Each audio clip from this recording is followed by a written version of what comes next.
I have Commissioner Chestnut with us today. She is representing us down at Florida League of Cities, and we thank her for that. So is there a motion to adopt our agenda? I would like to make one modification. If we could do the two public safety items, first and second, to just move D2, swap D2 and D3. Is that okay with the commission? Yes. Okay, a motion to adopt the agenda. So moved. Is there a second? Second. Motion and a second to adopt our agenda, switching D2 and D3. In the agenda, first order of business is approval of the minutes from July 28th. Were there any corrections, additions, or a motion to approve? Second. Motion and second that we approve the minutes from July 28th. GTC, all in favor say aye. Aye. All opposed, that motion passes. Okay, up first we have Public Safety Fire Rescue Quarterly Report. Madam Manager. Yes, sir. Thank you, Mr. Mayor. We have the fire chief here, Mr. Dixon, and he is prepared to make the update. Great. Chief Dixon, welcome. Good to have you with us. Yes, sir. Thank you so very much. Hope everyone is doing well today. Starting off with GFR quarterly update. Next slide, please. Oh, I had the clicker. I'm sorry. You really are turning back to normal. There you go. The power's in my hand. So the first thing we want to talk about, this slide just represents the fact that Gainesville Fire and Rescue is accredited. We also are a ISO Class 2. And what that does is that puts us in the top 3% of fire departments across the United States. And an ISO Class 2 rating is beneficial to the city in the fact that it lowers the cost of insurance, and it makes people, business owners, residents that want to come here, they should look at the ISO class rating. So that's a benefit. And also talk about the standard of cover, the update. It's a written document that captures the 4 types of risks, being fire, medical, rescue, and special hazards, and the level of service that we provide in the standard of cover. In there we'll go over, it goes over the performance goals, objectives, measures, compliance methodology, as well as conclusions and recommendations. So this is our standard of cover is, again, what we commit, the city commits, and the Gainesville Fire and Rescue puts forward to deliver. Strategic planning. In the backup, you have been provided a document entitled Strategic Plan Update 2022. It is meant as a companion piece to the Gainesville Fire and Rescue 2020 to 2025 Strategic Plan. Gainesville Fire and Rescue worked with the Office of Strategic Initiative to create the original 5-year plan based on a strategic roadmap that included 3 main focuses. Those focuses being to foster community education and engagement, support a culture of excellence, and to deliver effective prevention and intervention within the city of Gainesville. A lot goes into it, a lot at every level. The update was created after SWOT analysis in 2021 that began by drawing a direct line from commission policy, action, city goals, and finally GFR's strategic plan. The update is designed to show completion and progress of original goals, deletion of goals, or additional goals from changes in the operating environment, and will also act as a repository for additional documents that provide context to goals. What is the expectation of Gainesville Fire and Rescue? And when we respond, everything is emergency unless I'm proven otherwise. When we respond, people call 911. Our personnel go out the door, making sure that we refer them to not need us and call us versus call us and versus the opposite. So we send trained responders. We want to make sure that they respond in a timely manner, and we provide expert intervention every time that we are called. It's what we do, and there are never any excuses. If it's a bad day, no matter what type of event, we're going to be there.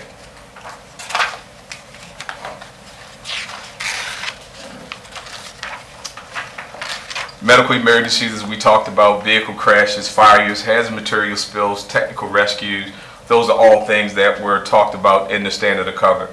But just another emphasis on the fact that now people call us. It's a misnomer to call us a fire department because we're all hazardous response organization.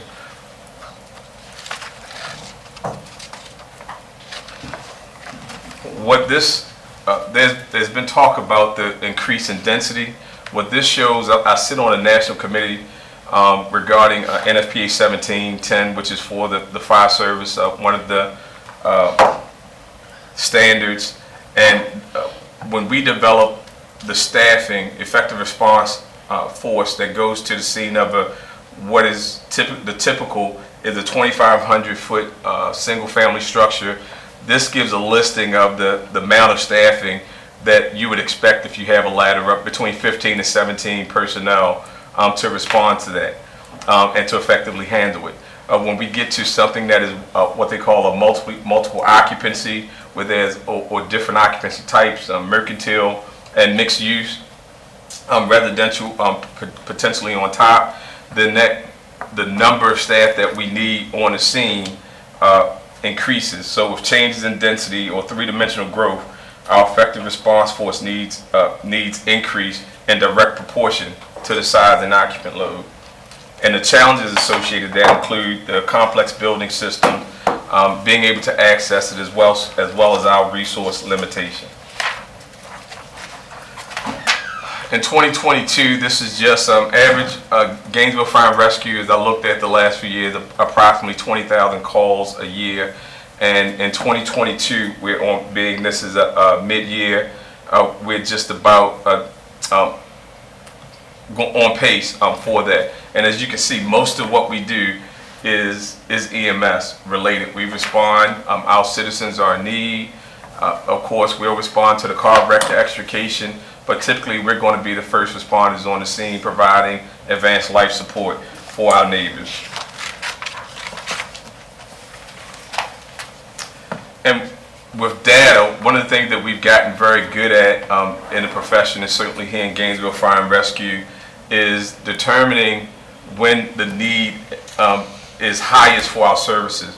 And that's one of the ways that in previous administrations, they had to justify to you to put in the squad at Station 3, a peak unit, because of unit hour utilization studies and looking at data such as this as to when the incidents occur. We can also look at where they occur. Primarily District 1 is where the most of our calls occur. That's certainly District 1 will be Station 1 downtown versus District 2 toward the north. Just the number of call, most of the calls again about, I believe the number was for District 1, approximately 4,000 calls versus 2,500. So, and when we respond, our goal is reported in strategic initiative to be within our standards of approximately, we're looking towards 90%. Right there you have 80% that we're typically at, but we're shooting for 90%. This is our continued desire. Please pause for a question. Yes, absolutely. So those response times, are those including when we have to respond to the unincorporated area? Are we accounting, and those are further out and we're not Correct. really, so we may never hit those response times. So Correct. is that counting as a negative or? Yes, sir. Okay. That, in these numbers they are. So that will bring us down. And there's some other things that when we're looking at the way we do business and the master plan kind of laid that out, that there's some things that we could do to improve this, but it will take time. Hopefully if we get to the point where we can address Station 9, that will also, what they call some gaps in there. So What are response times within the city when not including response? I don't have that right now, but I'll make sure I get that. I'll pull it out from non-incorporated areas and with that. Yes, sir. Thank you, Mayor. Are there any other questions? I'm sorry if I'm moving. No, you're good. You're good. Good. Emergency management. Emergency management is something that, of course, is under fire and rescue, but it's something that if you don't realize that disasters are doing nothing but increasing every year, and disaster types. We've been very fortunate. It is still, the hurricane season this year is still, they talk about it being above average, even though to this point there have been no major storms, but it's something that we always have to prepare for. And there's also, you have incidents such as wildfires, you have incidents such as what happened in Surfside, active shooters. All these things, the emergency management is about planning, prevention, mitigation, recovery and building resilience within a plan. So that robust planning process does allow us to even prevent it and to better prepare and do all the things that we need to do associated with emergency management. Risk reduction. A few months ago, one of our neighbors stood up and they were talking about the need for fire. We don't need fire, we need more police officers.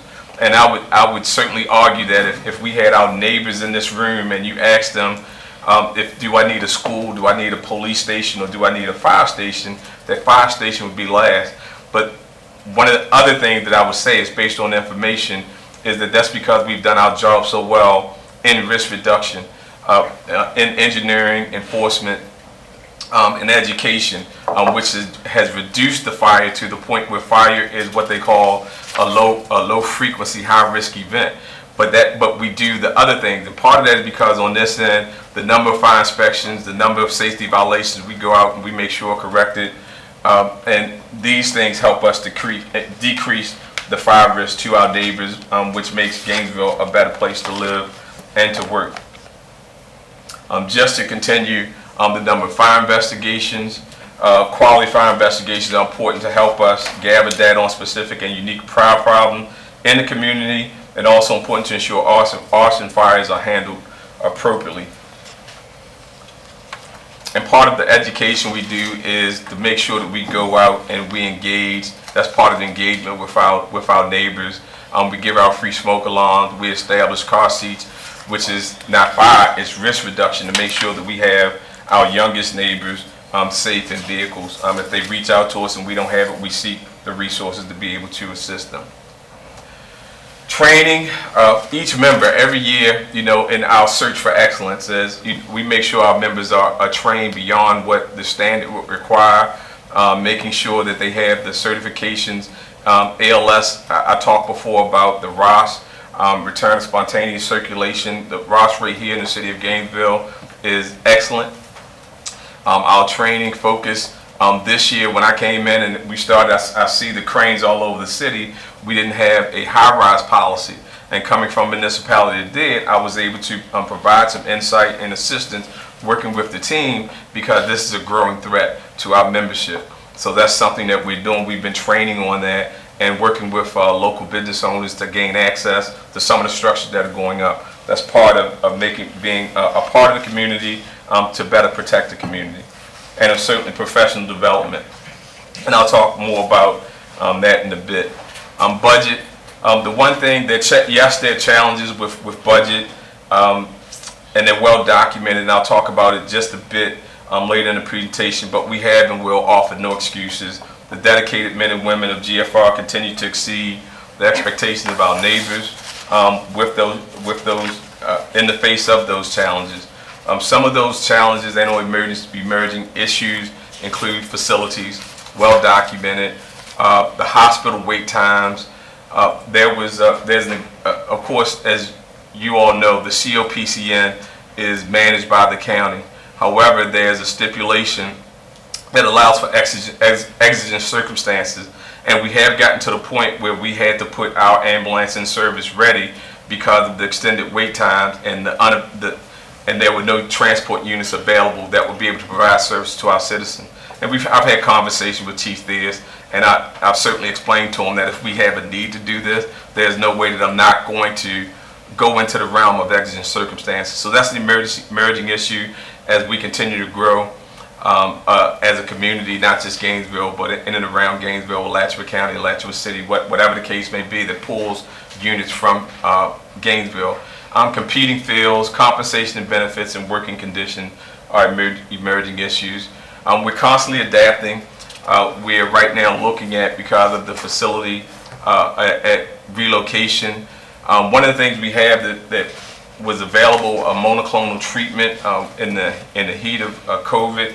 That treatment that we were able to provide for free is now going to be commercially available for a cost of over $2,000, and I think we may have a few left at no cost. We're moving into the realm of tele 911, mobile integrated health. I just talked about the ambulance contingencies. Single certified CRP paramedics will help us to bolster our staff and hopefully offer some stability there. as well as the non-certified hiring and local preference, which you'll see in just a bit, where I'll show you how that has helped us a bit. Constantly adapting. Not only am I the fire chief responsible for the community health improvement plan, hopefully by the end of this month we've identified, we have the interviews on August the 29th. We'll identify someone to take the lead on that as our community health director. Also, homeless response coordination, working with Grace, working with the continuum of care. Something else that we're doing that's been taken on. We're innovative. We're not going to say we can't do it. We're always going to look for a way to make sure we can step it up. Population density, as I've touched on. It was COVID. It is COVID. It's monkeypox. And whatever else is next, we're going to be adapting to make sure we provide the best service. And of course, community first is part of being the organization that was the lead and assisting the city manager in putting that forth as a template for the rest of our partners within the city of Gainesville. We were proud to do that. In the middle of talking about adapting, this is one of the slides that's important, because when we had the sworn attrition just showed that over the last few years, 6 years, we've added 23 sworn FTEs, full-time employees, but we have not overcome attrition because we've lost as many as we've taken on. And current vacancies projected through the end of this calendar year will be approximately 14. And what are we going to do about that? Part of that is the adapting that we're doing. The non-cert program has allowed us, insanity is not something that I will ever do. And we've adjusted, and by bringing that non-cert program back and revamping it a little bit and making it fresh and and basically meeting our target audience where they are, we were able. Now the problem that you may see there, that I see there, and you don't have to talk to me about, is our female membership. But what you do see there is diversity, and those people, since we've started, and it's only been 2 years, but since we've started to revamp the non-certified program, no one has left, because with the process that we had, the NTN process, is that we take people from all across Florida. And people, they would be, of course, from Miami, but they would get hired by Gainesville until they could go back to Miami. So we would lose those people. But when we hire people that live in and around the city of Gainesville, they have roots here, I believe it's going to continue to prove to be less likely. So that's one of the ways that we have adapted. And this is in addition to the cadet program. The cadet program, it expands it out, but this is going to allow us to get butts and seats quite a little bit sooner. It has allowed us to do that. We appreciate the continued support. Just a simple SWOT as we did last time. Our strengths, our core personnel. Those people that have been here, particularly that have between 5 to 10 years or longer, are the core. Those are the ones that they're picking up, because our workload with those shortages being that less people have to work the hours and make sure that we meet the staffing level, the standard of cover that we have. Weaknesses, our reserve capacity. One big incident, and we're calling for mutual aid opportunities. Surtax, we're looking forward to that being fruitful partnerships, innovative thinking, creative funding. Threats are going to be facilities and staffing retention. And as we wrap up, this is just showing the number of incidents. And I talk about Grace because as I continue, as I'm working closely with Grace, great job in working with Mr. Carmine and his staff. But the numbers, the responses are on the uptick. Now this is just the unit responses. So when I'm just looking at, let's go to May, you see 92, because when I go to the next slide, you say, why are they different? Because when you have an incident, there may be multiple units that respond to the incident. So when we look at this, you'll say there are more unit responses than there are incidents. So that's approximately 100 in May. That 160 unit responses as compared to the 101 incidents. So Dignity Village 2, we're working on that. We have some concerns about some land owned by the National Guard. But again, working closely with GPD, Grace, other partners, we're trying to address that as best we can, but I want to make sure that's on your mind, and you understand that, and just Chief Dixon's radar, to make sure that we. If you could pause for a question from. Oh, yes, sir, I didn't hear. Sorry, thank Sorry, you, I'm in the zone, I'm sorry. No, it's good, it's good. You got it down. If we could go back to the Grace one for a second. So I understand, like, you're having an uptick. Yes, ma'am. But after the closing of Dignity Village, my understanding was it kind of went down a little. Do we know what's causing the recent just uptick? Well, again, it's So I is there believe it's. data like prior to this that we can look at the grander scale? not And we just- have, at our homeless meeting, we talk about that, and sometime it may just right now be the summer months, but we also look at, there's some security issues, they continue putting fencing up, and they continue to defeat the fencing, and I don't know how familiar you are, there are talks going between our Public Works, Grace, and how we're going to better secure that, because there are people coming on the campus doing things, and then they exit before they can identify who it is. And there's now the property that we were talking about just a bit north of Grace that is owned by the National Guard is now, we have to have the trespass, so we have to get now a federal entity, well, the National Guard is state. However, to trespass it, so we can go out there, our partners at GPD can address that. So that is the difficulty, because we're seeing more and more of the tents showing up there, seem like weekly. Okay. So, but I guess it's more of a question for Mr. DeCarmine then, to like what is happening and why? Because I know our numbers were better than this, but I don't know if it's like COVID exacerbated things. The Yes, ma'am. National Guard coming in and taking that property and trespassing people exacerbated things, so we see more incidents moved into Grace. So I'm trying to figure out why and what those numbers look like 1, 2, 3 years ago. Would it be possible to get those? Yes, ma'am. I know it's quarterly, but can we Absolutely. get those? But again, we've had that discussion about the why, but that it's tough to figure out the why, except, Grace is known nationally as a place for, we've identified actually in the last month, 18 people that were new in the system to have a new ID.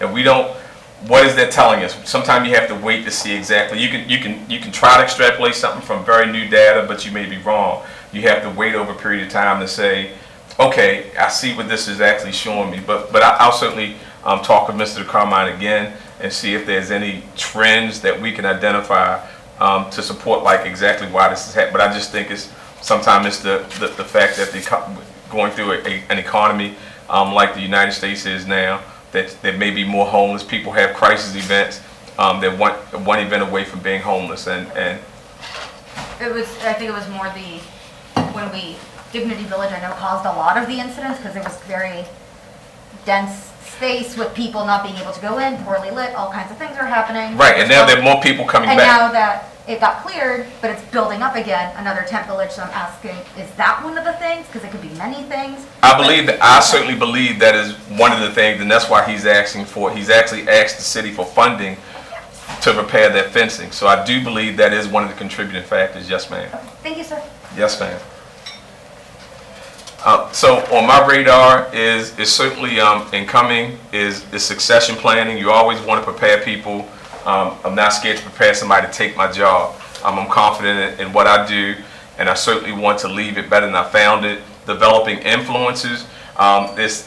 Sometimes you can play or work in a place and you know that, but I need them to get out and be part of some national organizations, teach nationally, regionally, fostering innovation, to think about how we can do some of the things that we've done with CRP is known nationally, but I want to continue to do that, and we don't have to continue to do what we've been doing just because it's the way that it was done 10, 20 years ago. The capital improvement plan, it would be great to find a way, an innovative way to make that happen. Increase retention rate, which I believe the non-CERT will help us do, and certainly ensuring access to all, which people that hear me talk, I usually refer to it as red, white, black, or blue, LBG to a Q, but then it's now a plus and something else. But I think you know what I mean, to make sure that everybody knows that if they can do the job, that they're welcome. And, so that's what I certainly want to do, and I try to lead by example with that. And that is the report, and I understand that I'll make notes to get back to our commissioners regarding the 2 questions that were asked. Thank you, Chief. Really appreciate that. Commissioner Harry Santos and then Yeah. Commissioner Sacco. Thank you, Mayor. On the ambulance transport, and I thought I remember the state legislature changing some of the laws concerning, maybe it was last session or the session before, on cities being able to do that more. Is that, I mean, I've been on, rode along as many times we're waiting on ambulance transport, which then ties up our unit so they can't go respond to other calls. Is that something that is an administrative decision, or how the legislature has to make a decision on each locality on being able to do, or on a city being able to do ambulance transport? That is a state law, and what we did was we actually, on part of the lobbyists, we contacted the lobbyists because there was talk, not just the city of Gainesville, Yeah. other municipalities around Florida were asking about that because it is under control of the county. So we put that forth. It was not successful, but the only option that we do have is basically the clause that talks about exigent circumstances. And I will always err on the side of our neighbors. If there's a need and it fits into that exigent, we won't abuse it. We'll never abuse it. But again, I'll always err on the side of getting service there and then dealing with whatever else has to happen versus not doing that. Okay. Thank you, Mayor. Sacco. Yep, thank you, Mr. Hi, Chief, again. I do have one question. So I appreciate the diversity we are picking up. That's always good. I had a question brought to me like a week or 2 ago, and I said I don't know, so here we are. GPD has a certified interpreter program, so they know which of their officers are competent in a language to a certain level. Has GFR considered assessing their folks for a similar kind of certification? There has been efforts to that in the past, but I don't think we do have Spanish speaking that are fluent in Spanish, and we do have programs that we use, but there's nothing has been formalized to this point. But that is something that we are actively working on. And there was also a citywide program that we were working on as well. I can't remember what department it was doing, but there's something I think working on joint with GPD. Yes.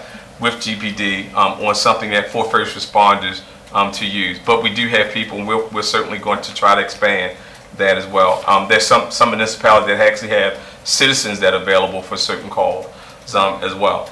So my thought was less for a fire engine and more for like CRP, because I know we also staff it with overtime or volunteer work.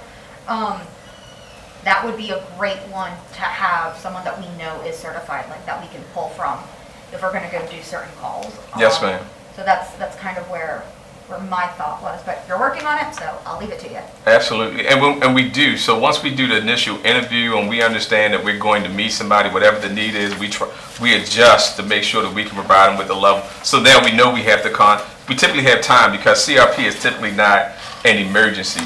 That's time we typically have to adjust and make sure we find the resources that we need.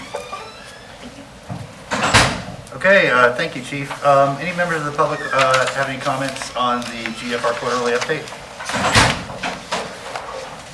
All right, well, thank you so much. We'll see you in another 3 months. Yes, sir. Thank you.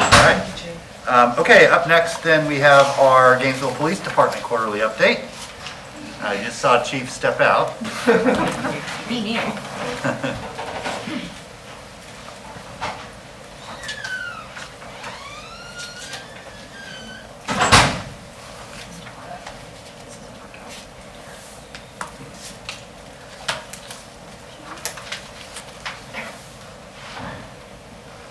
Oh, he's gone. Yeah, I think Zariah just went out to get him.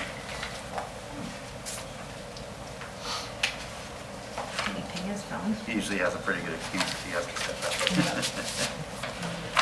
For better or for worse. Any dad jokes? I'm joked out. Oh, well, I'll see it.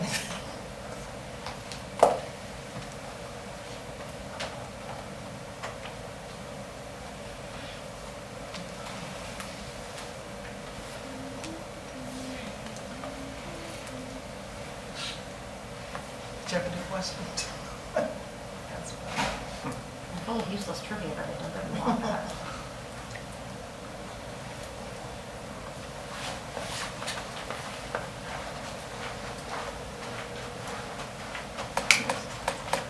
Brian doesn't know where he went. Are we just calling him now? See? Okay.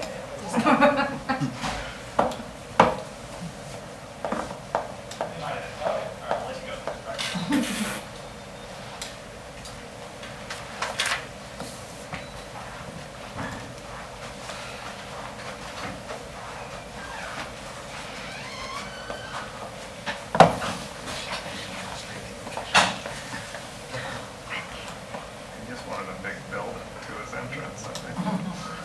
Do we need music for this? Yes.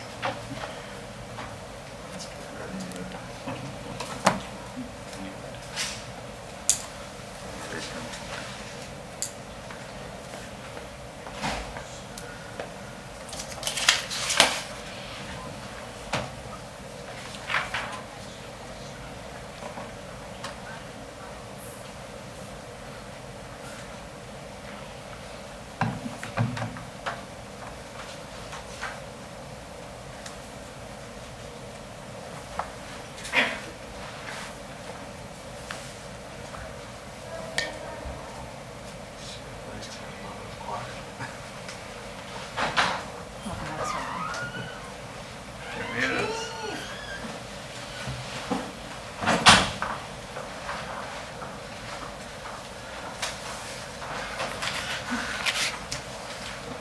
Welcome, Chief Scott. Apologize, I had to step out and take care of something real quick. Okay. It's my privilege to provide to you the quarterly report for the Gainesville Police Department, April 1st to June 30th. Before we get started, I want to emphasize that, I think we are in the forefront as far as how we are approaching police services, and that we have an emphasis on community engagement. You'll see that in here as part of our presentation. This covers primarily the second quarter. And before I get started, I also want to highlight something else, is that to date, when we look at the data that the federal government and the state government also gather, when we look at the NIBUS report, it shows that we're about over 5% reduction in violent crime. So that encompasses everything from rape, sexual batteries, to aggravated assaults and robberies. That includes homicides. Overall, we have a reduction as compared to 21. When we look at the whole picture, we look at an overall reduction of about 8%. For property crime, it was like 9%. And this is the information as of the end of June, the first part of July. Since then, we've had some further reductions, but I'm just highlighting that for this report. Going through here, I think the first slide will show you that for the second quarter, we had 3 homicides, we had 48 rapes, 39 robberies, for a total of 148 aggravated assaults, and we had 238 total. When you look at the property crimes, we had a total of 1,024. And that in itself really doesn't say a whole lot until you compare it with other years, and that's why I gave you the initial statistics. Looking at the next slide, it reflects the gun-related statistics. Here we show that there was a total of 69 stolen firearms. Of that 69, 25 were stolen from conveyances. That is an important factor. And we keep emphasizing lock it or lose it, asking our neighbors to lock up these weapons. I was contacted today reference a possibility of trying to get some legislation to address the fact that we have individuals that leave their guns in their car, unsecured, in an unlocked car. And then we have youth that are walking through the neighborhoods, trying the doors, is shopping, and they open the door and they find a gun. The next thing you know, that gun is used to commit a crime. You know, and that's just something I think is very careless. You're required when you have it in your home to secure it so your children can't access it. Why we aren't doing that with vehicles, I have no idea, but I think there's some thought about trying to address that issue. We also have 35 weapons that were seized, and weapons are not necessarily, we're not counting firearms there. We're talking about knives, bludgeons, blackjacks, things along those lines. 35 firearms were seized during the same period. So that means we found 35. We're not talking about the gun buy. We're talking about guns that we took off people. I also want to emphasize to you that every time we took a gun off someone, that means we had an armed encounter. That the people that we dealt with were armed, and we successfully removed those weapons or obtained those weapons without hurting anyone or seriously hurting them. So sometimes that gets overlooked about how many times we encounter folks with firearms and we in that situation without having to use deadly force. But here it's at least 35 times for that quarter.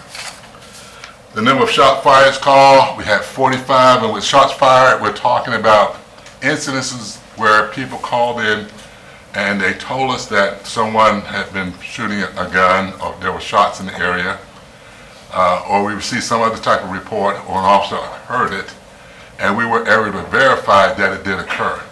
We get hundreds of calls about shots fired, but we don't count them until we validate them by either finding cartridges or finding evidence that a firearm was discharged, and or we have numerous witnesses that attest to that fact. So these are the verified shots fired calls that we have. There were 45 during this quarter. The number of persons shot, there were 7. One of those was self-inflicted. Typically, self-inflicted is accidental. Sometimes people, they do things, they have mental crises and they attempt to take their lives, and sometimes that falls into this realm. Right now, I'm not sure that one was one that was intentional. I think it was accidental. We had a total of 3 homicides during this quarter. Any questions on the statistics? The next slide we're dealing with, again, our primary emphasis has been community engagement because we don't want to be seen as law enforcement. We want to be seen as part of the community, so we try to get our folks out there as much as possible, engaging the community in every aspect that we can find that we might be able to have some influence. We had a rally, march, 220 South Main to 1900 West. This is protesters who gathered at the club at the courthouse, and this was in response to the Roe versus Wade decision reversal. And you know, it's our job to provide an environment that's safe for our citizens to be able to express themselves, whether it's pro or con, whether it's anti-police. Our job is to make sure they have a safe environment. And for that, we were engaged in that particular rally. We have a couple of photos there of that incident. Additionally, in District 1, and District 1 encompasses primarily the student context area, southwest area, immediately around Gainesville, around UF, and downtown area. Then we had the crime watches that we attend, and this is the sampling of it because there are more crime watches that we actually attend in that district. You see Oakview, Grove Street, Sunset, Horizon, Stone Ridge Apartments. We also have Pleasant Street, Fifth Avenue. We had Porters, which we had numerous meetings with, and some with Fire Chief as well. Additional meetings with Santa Fe, Blunt Center, grand opening, student safety with UPD. We meet monthly, virtually, with UPD, and I think we meet once a quarter with Mr. Dean. We meet to discuss the activities that we engage in cooperatively and independently in and around the university context area to make sure there's a clear understanding what our enforcement efforts are, particularly those that pertain to traffic enforcement and trying to keep our students safe. We met this week to have some discussions about it. We have some joint activities that we will be pushing forward to welcome our students back, to try to keep them in the safest environment that we could. We're also looking at things such as people that are drugging folks at bars and trying to educate them on how to keep themselves safe when they are in these establishments where there's alcohol being served.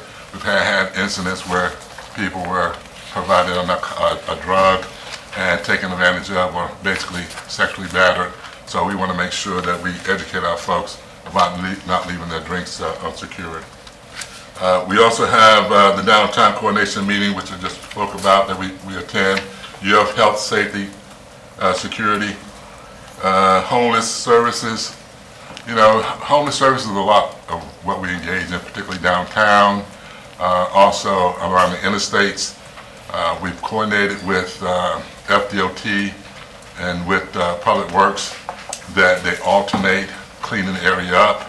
It can be cleaned today, give it about 3 or 4 days, and there could be litter all over the place, at particularly Newberry Road and I-75 and Archer Road. So we've been diligent in trying to make sure that we stay on top of that. We think we have a working system right now. And again, we have folks that we have to deal with that we coordinate with our homeless committee.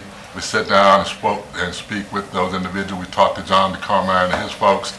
We have a protocol that we engage them with John DeCarmine and his folks first before law enforcement is involved. We are the last resort. And when we get involved to the point where we have to take some action, we try to make sure we do that as courteously and as minimum necessary to get the task accomplished. We have details. If you look at the details that we have that were focused, we had exposure suspect in the Southwest complexes. This individual was out there masturbating, watching females, making everyone extremely nervous. He is a repeat offender. He had been there several years ago. He came back to that area and was doing it again. We put together a detail and we were able to apprehend him and get him into the system. I have to commend my folks for putting together that detail and removing him. We're afraid of an escalation, you know, that someone's out there, they're getting their jollies off, quite frankly, in that method, and then how far are they going to go before they start to hurt someone physically. So we put a high priority on that and make sure that we stayed up on it. Since we made that arrest, that activity has ceased. Conveyance burglaries, we have that, and again, we have these roaming teams of folks that go around. Not all of them, quite frankly, are from Gainesville. Some of them are from surrounding areas. Teens come here in a car, drop off in the neighborhood. They go through and just pulling the door handles and seeing what's open and going into the cars. Violent crime downtown, you know, we've stepped up, and particularly now with the change in the noise ordinance that we have on the state level, we've increased our interactions with folks.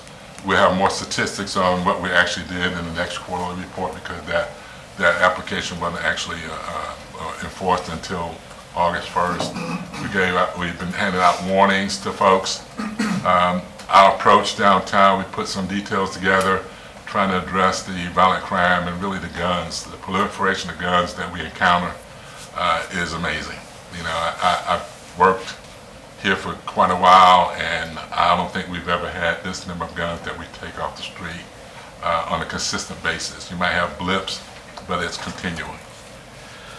Southwest Archer Road, robbery suppression, we put out the details to address that. We also have, you see a photo there of the elder care event that we participated. No, I wasn't there.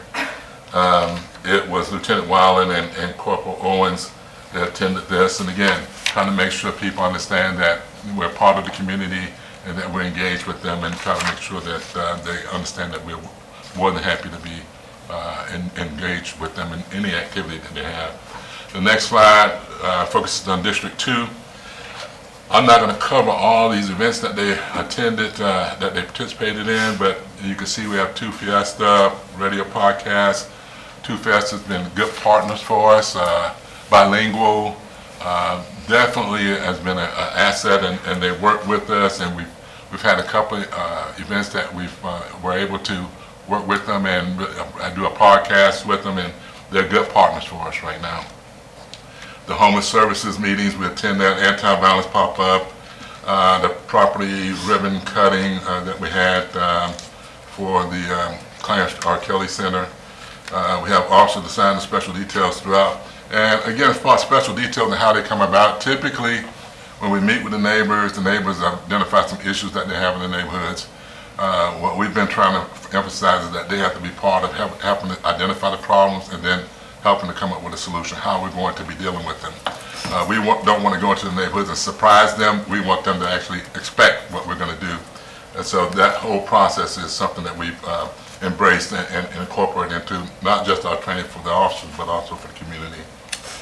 We attended numerous Juneteenth events, the community outreach, Spring Hill Community Walk, the RAD course, student violence, been working with the Northwest Walmart, other major events that we have is the Easter Sunday, Peaceful Sunday event.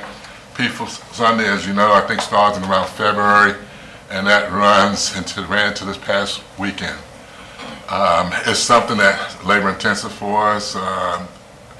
It really, the event itself has not been a problem, it's more the aftermath that's been a problem for us, and having to deal with the crowds that it attracts, particularly in the downtown and the 900 East University Avenue.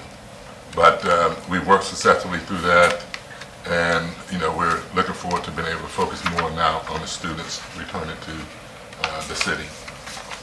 The next slide pertains to more collaboration. It talks about, illustrates the Grace Marketplace, and so throughout there, some of our activities. The AMI Kids is something that we're integrally involved in.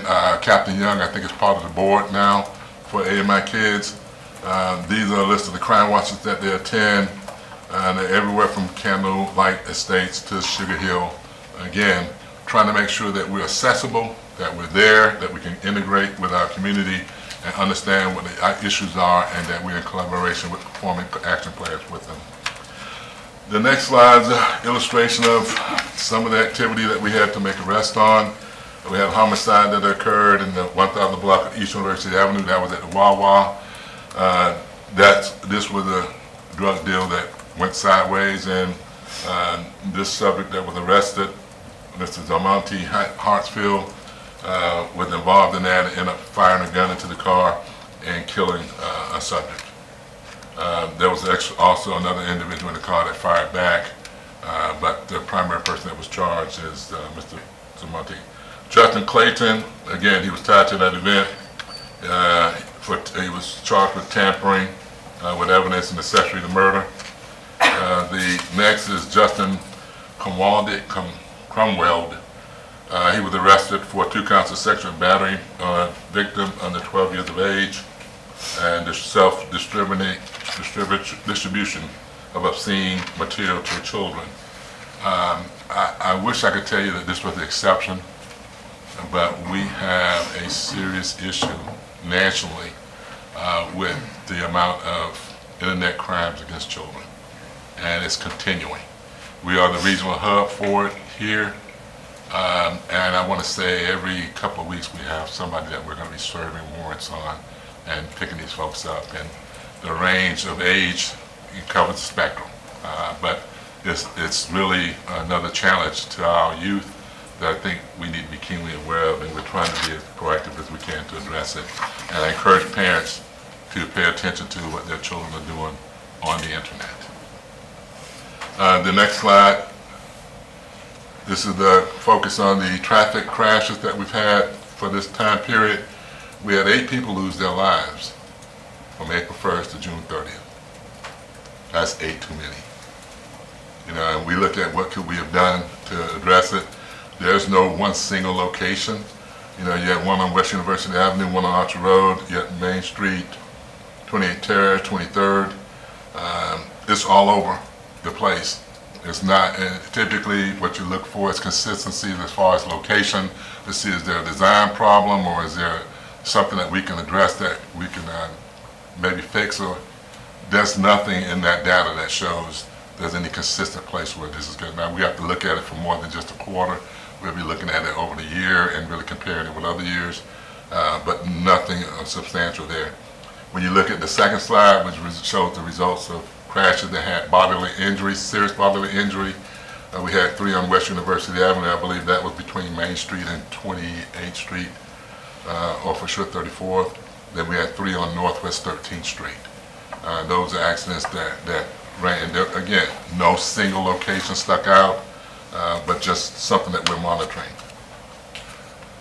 The next slide, we had a media reference this yesterday, really enthusiastic about this program, the co-responders team. Just to give you the statistics here, if you look to the right of that slide, you see the call for service. They handled 698. Of that 698, we had 349 contacts, and we had patrol assist with 323. We had 21 Baker Acts or Marchman Acts, so those are people who were a threat to themselves or someone else. We had 7 that were voluntary transports, so those are folks that needed help. We made contact with them, we talked with them, and they voluntarily asked for our assistance to either go to a Baker Act or a Marchman Act or some other physical element. We had the homeless was 16% of that population that we dealt with. Veterans were 7%, and college students were 5%. 63 jail diversions. These are people that would have been placed in jail, occupied spaces in jail, who really needed mental assistance, and we helped them. So the program is paying dividends for us and our community because, again, these are people who typically would have a reoccurrence of issues, and we're trying to solve a problem. So we're not just treating the symptom, we're actually trying to treat the disease here and taking this approach. Thanks, Chief. If you could please pause for a question from Yes, Commissioner sir. Sacco. Hi, Chief. So I actually got to meet Victoria and Corporal, I'm gonna butcher his name. Is it Go or Goo? Golf, Golf. yeah. And one of the things they told me is that other than these calls, because you have trying to defer from Marchman or Baker Acts, that they also respond, that they kind of hang back, listen on the radio, and they respond to traumatic cases. So Yes. if there's a shooting, if Yes. there's a massive car crash, they will go there as well and assist with bystanders or other folks who are just witnessing Yes. really terrible things. So they are more than this. They are Yes. doing a whole host of things, right? Yes, they are. And this is the benefit of this program is widespread. These are just the numbers that we could gather for you to give you some illustration of the matrices that we use, but also they pay dividends in what you pointed out, and also really for the officers that are there. Again, these are mental health professionals, and sometimes the officers are there that might need a little, conversation, and they have that right there on the spot. So the officers witness, quite frankly, quite a bit of things that sometimes you can't help but take home with you. And that might be the first introduction they get to some first aid for mental health, and then we get them to some of the assistance later on. Any other questions on this? No, just wanted to point out they do so much, and I love it. All right, thank you, ma'am. We had 82 Baker Act diversions. In other words, again, these are people who probably would have ended up in jail or ended up incarcerated, or locked up, or maybe we could get them some help with a mental health professional that they were diverted from being a Baker Act. So all that comes into play here. 24 emergency, and these diversion, that's people who might actually need medication, sometimes mental health medication, and so we work with them to do that. But this program, I think, is paying dividends. We are one have one vacancy, but we're filling it temporarily with a couple other folks, and we're working on getting a permanent fixture for that now. Next slide deals with the pre-arrest diversion program. The numbers here show that we had 12 referrals. We are retooling this, so to speak, rewriting the policy, encouraging our officers to utilize this a little more often than they are right now. We are retraining the officers in the application of this process and how valuable it could be to them. So we expect those numbers to change in the future. The Jenny program, we have been blessed in that we've been ahead of the curve as far as bilingual access, and we have a program that we participate in, and Chief Dixon referred to it, where we pay for a service that will provide translators for a whole gamut of languages. You know, everything from Cantonese to, Vietnamese to Russian, you name it, and Spanish is one of the areas. So, and we are blessed to have Spanish-speaking officers employed, and we utilize those. We denote that on our roster so that we can have those accessible, be really available to deal with our Spanish-speaking public. I'm proud to say we also have a couple of folks that sign language on our agency. So that's something that we thought, when we encountered that many years ago, that's very important. Look forward to working in the future to expand that service. We've had a couple of programs where the police officers have gone. One of our Spanish-speaking officers went on to the Spanish radio show segment. I think every Thursday morning we do a segment with 2 Fiesta Radio, and I think we have 14 episodes so far, but we communicate with our Spanish-speaking community, our neighbors, and we have our folks who are police officers to actually do that, and I think that provides a little more accessibility to the public, and I think they feel a little more comfortable having those conversations, and we look forward to continuing that partnership with Fiesta. The next slide deals with the GPD body cameras. GPD body cameras, I think when body cameras first came in, they were looked upon by some law enforcement officers skeptically, but they've been a blessing because they provide evidence, provide backup for both our neighbors and for the citizens. It gives us the truth. It's there. And we take pride in having that, and we have a program in place where we review a certain number of videos. We can't review every video that's done. It just can't happen. You take a scene where you have 5 officers that are on the scene, and say that they're on the scene for an hour and a half. If you have 5 officers that are there, then you're looking to just check those officers. You're going to look at 7-8 hours of video that supervisor has to review. We have hundreds of these, at least a couple hundred of these cameras that are out there that people are recording videos on. So we have hundreds of videos. We do an audit. That audit says that the supervisors will go out and just pull a certain number of videos, make sure they're being recorded appropriately. Anything that involves injury and things like that, we automatically review. The next slide shows the who's in the box.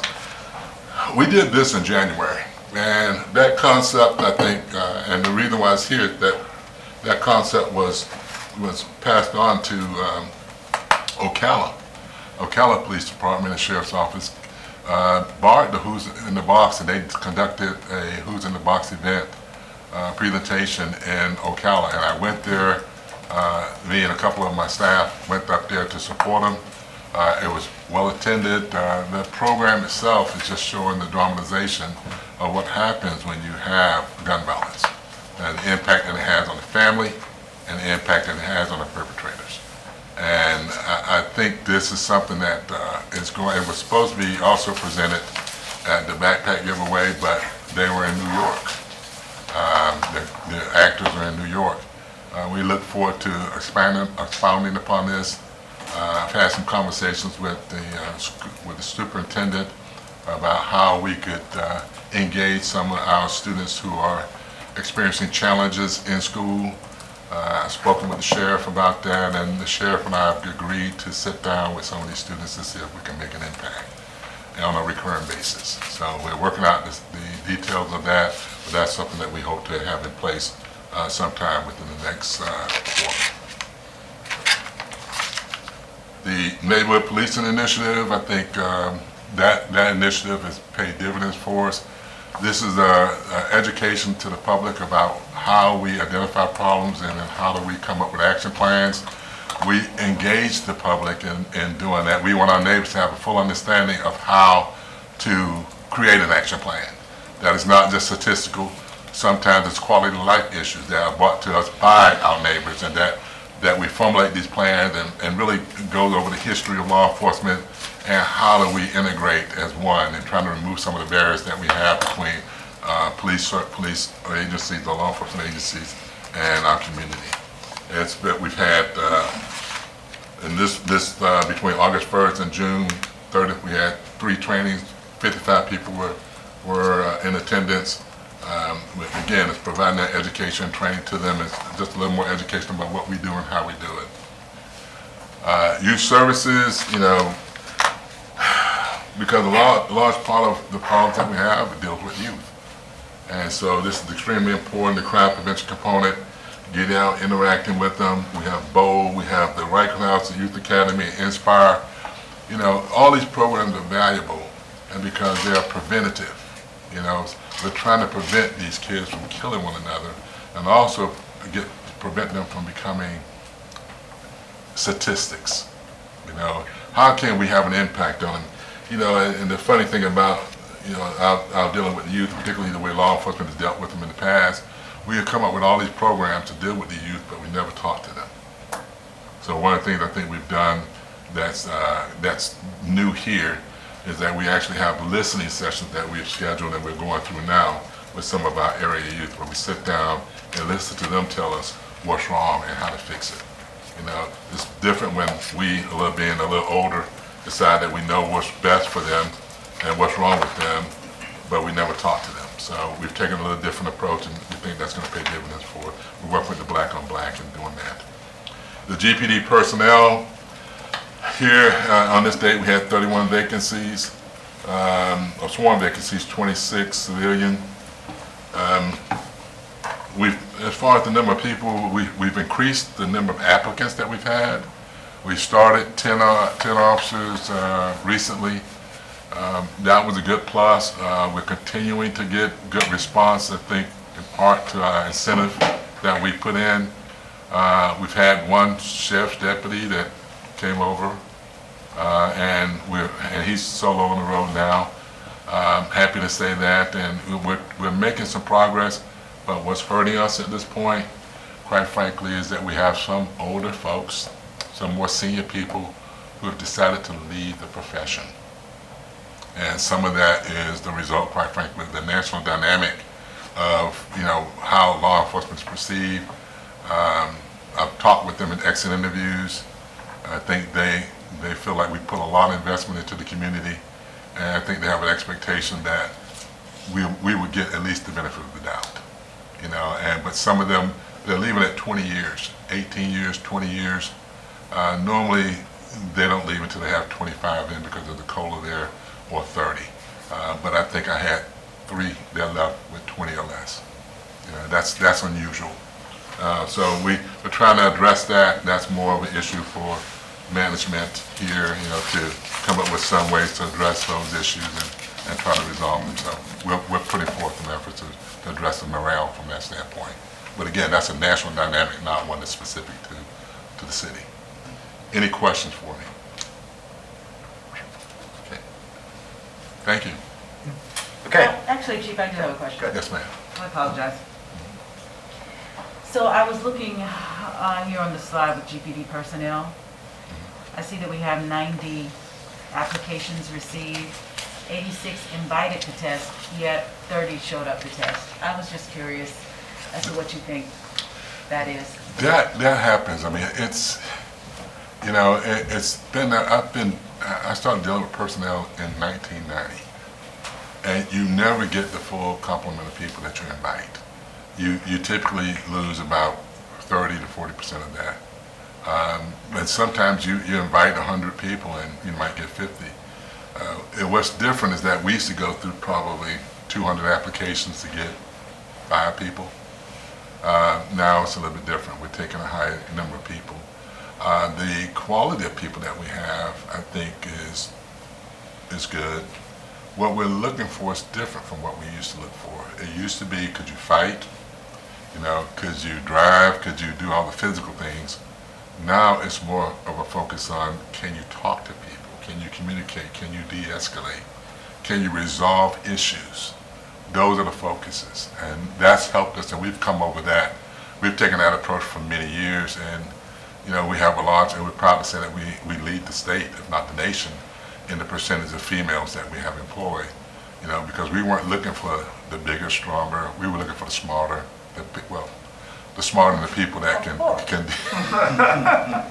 the people that can de-escalate situations. And you know, sometimes you get some young men who feel like, you know, they can't let somebody talk to them a certain way, where you have a person that's a little smaller, you know, use a little different tact to get their point across, and that's really what I'm focusing on right now. So our approach is, I think it's paid dividends for us. I'm proud of what we have as far as the composition of our agency. We can always do better. We look to do better every day. Are we collecting data as to why people aren't showing up to test? I don't know if we are. I have to ask the personnel unit if they are. But it's always been that case. I mean, even when we have elsewhere in the city, when they invite a certain number of people show up, not all of them show up. But I can see if we're collecting that data and get that information to you. Thank you, Chief. You're welcome. Yes. Oh, Ms. Bigby.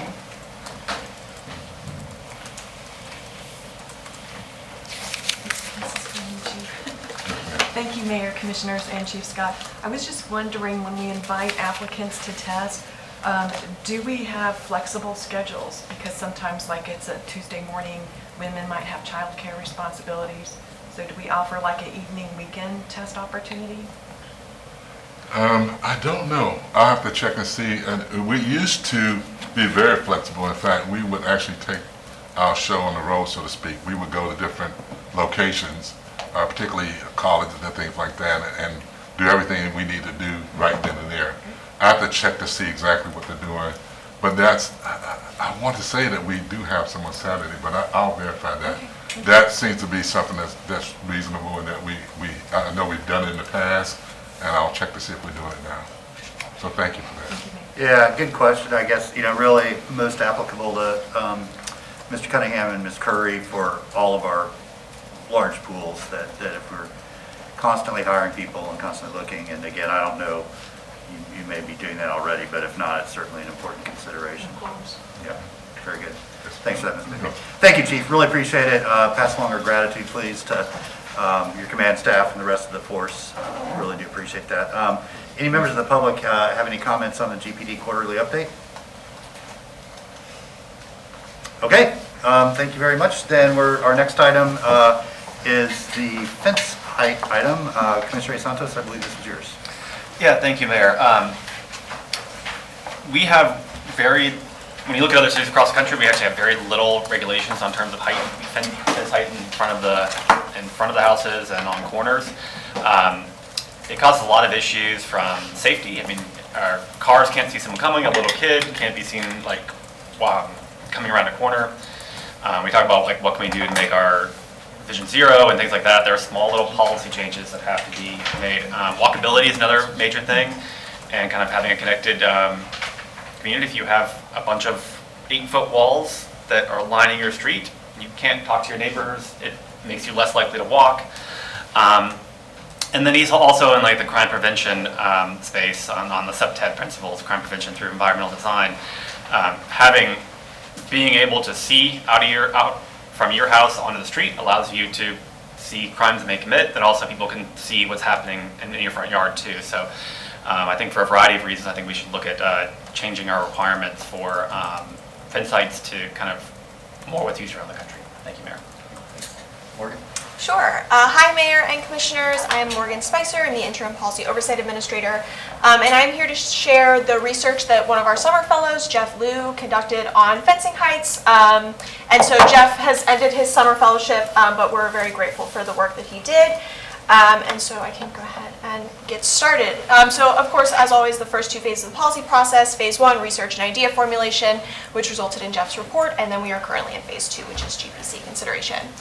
So we're really looking at residential fences with this report, so this visible, tangible object that's been raised between two tracts of land, and then we're looking at front, side, and rear yard fences. So when we're looking at residential fences, we see that cities obviously vary with their fencing height requirements amongst themselves, but there's also some variance within the cities. So fence height requirements can vary based on zoning district, based on the materials that the fences are created with, and also within whether we're looking at a front yard fence, a rear yard fence, or a side yard fence. So it's fairly common that front yard fences and also fences for units that are on corner lots to have somewhat stricter and lower height requirements than other fences. That's not universal. There are some cities like Gainesville that just have a set requirement for fence heights, but we do see that variance within some cities. city of Gainesville, most of our sort of general residential fence requirements are detailed in our Code of Ordinances, section 30-6.9. And that outlines that residential fences that are located within a required yard setback or within 5 feet of the front property line in districts requiring no minimum front yard are limited to a maximum of 8 feet in height. And so again, we don't differentiate between front, rear, and side yards within our standard Code of Ordinances. There are some exceptions to sort of different fences within the city, and one example of that is within historic districts, and that's outlined in our Historic Preservation, Rehabilitation, and Design Guidelines. And so you can see with this that we have some different requirements for front yard fences within historic districts. So they can't be greater than 4 feet tall if they are mostly open, so 50% or more transparent. They can't be more than 3 feet tall if they are mostly closed, so 50% or more opaque. There's also some differentiations if the lot is higher than the sidewalk. And you also see that in historic districts, fences in the backyards can be up to 6 feet in height. So we do have that differentiation for historic district requirements. So I'm going to talk about a little bit about in a minute why you might want a higher fence or a lower fence, but aside from those reasons that we'll discuss, there are sort of two main reasons in discussion with staff that we have this sort of less restrictive requirement within Gainesville, or why we allow our fences up to 8 feet generally. The first is sort of just the topography of the city. So there are several places in the city where the public right-of-way or the sidewalk is higher than the house or the property itself, and the property sort of slopes down, and so allowing for a higher fence helps to protect the privacy of those houses, and it prevents individuals from being able to see into the house or the yard more easily from the street. The second reason is that fences are used in the city for screening and buffering adjacent land uses, and so those fences sort of serve as a buffer that increases compatibility with the different land uses within our city. So one of the main things that we looked at in our report is why you might want lower fences in a city or why you might want higher fences. And so our fellow Jeff conducted a literature review on existing academic and government studies. And so we'll kind of start off with why you might want lower fences or why higher fences might be disadvantageous. So the first potential concern related to higher fences is sort of visibility related. Higher fences, especially those that reduce the visibility of the yard, so fences that are more opaque, can hinder both police and residents' ability to notice suspicious activities. The Crime Prevention Through Environmental Design, or CPTED handbook, published by the National Crime Prevention Council, does state that impediments to sightlines like tall fences, but also large columns or overgrown shrubbery, can create sort of isolated and hidden spaces that may encourage crime and vandalism within neighborhoods. The obstructions created by taller fences can also create potential traffic hazards, as higher fences might obscure the sight distance of drivers.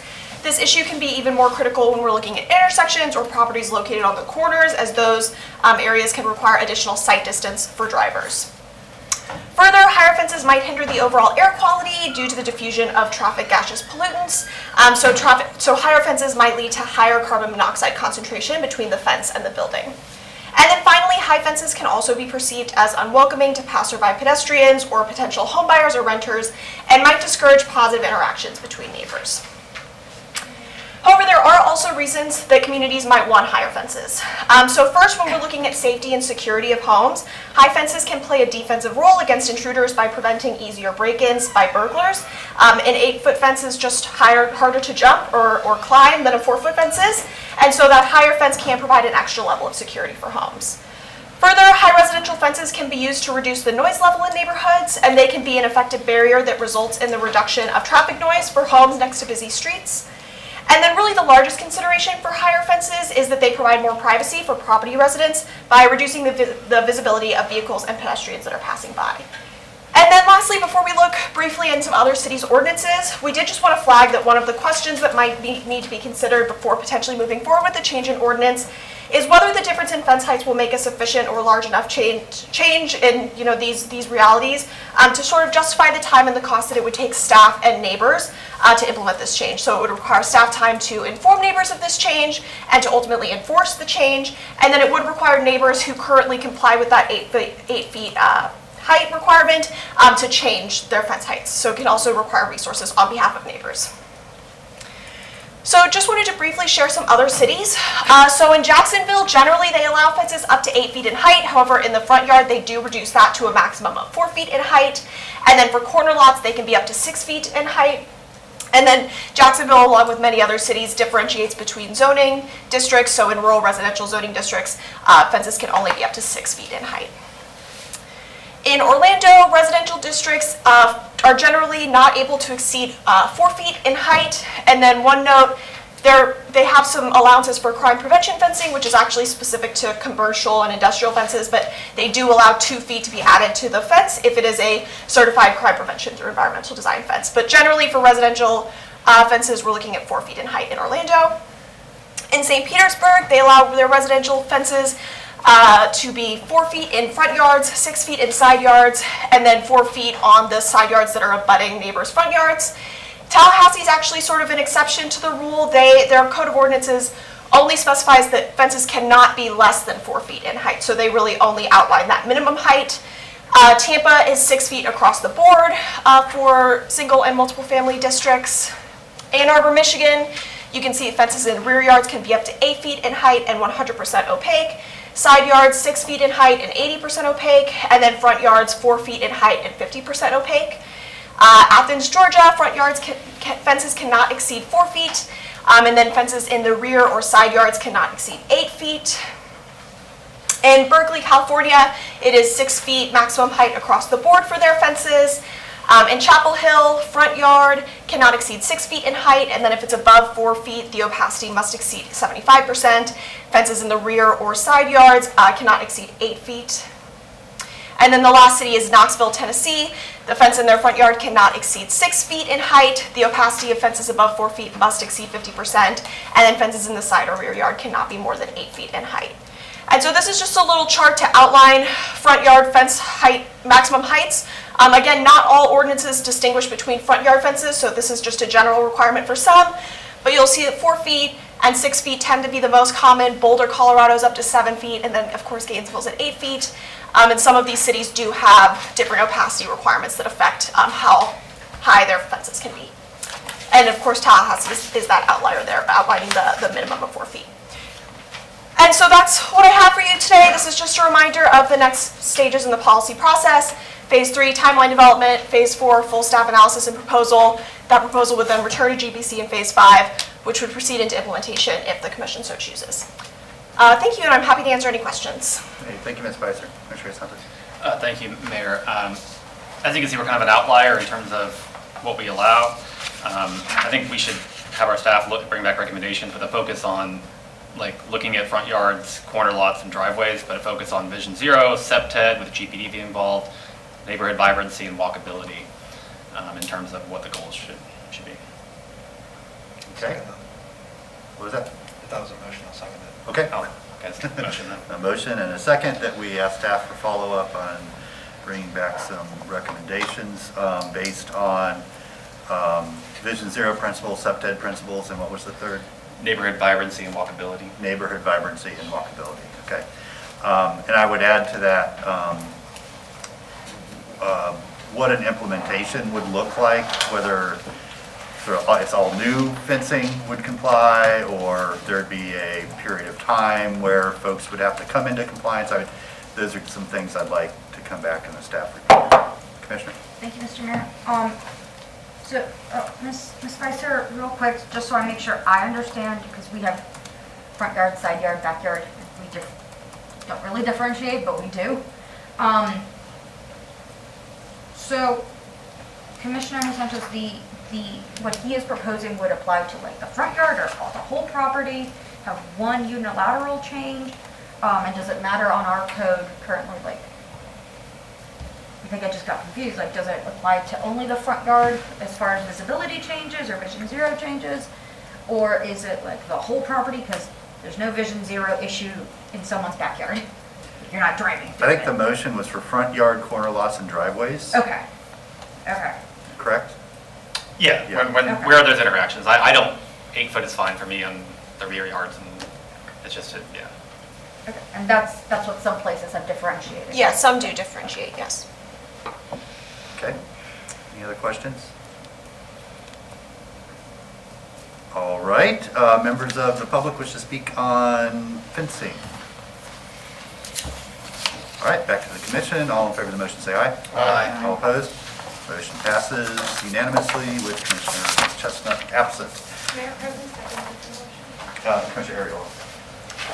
Okay, Madam Manager, our last item Yes. for discussion today is the CDBG and home program funding recommendations and the annual action plan for both.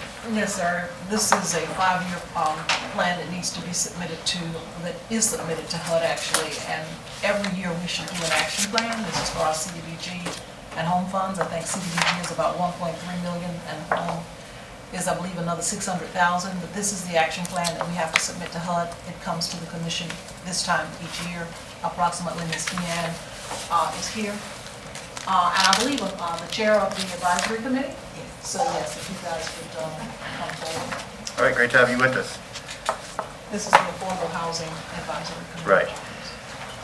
I give this speech every year, but I spent many years on this committee and was chair of it for a couple of years before I quit to run for commission, and so I have a very soft spot in my heart for the work. There's a tremendous amount of work that goes on from the committee and from staff to prepare this, and so just we appreciate all that time and effort that goes into this, and very much thank you for the recommendations that you brought to the commission.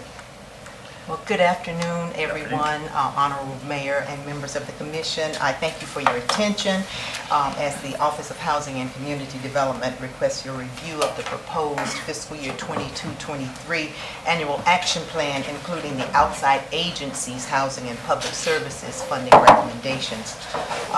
HCD will request your authorization to approve funding and submit the final annual action plan to the U.S. Department of Housing and Urban Development by the August 16, 2022 deadline. So this action plan, this particular action plan, completes the city's 5-year consolidated plan, which had a time frame of 2018 to 2022. For the projects and activities that were approved by the Commission in 2018 while complying with federal guidelines.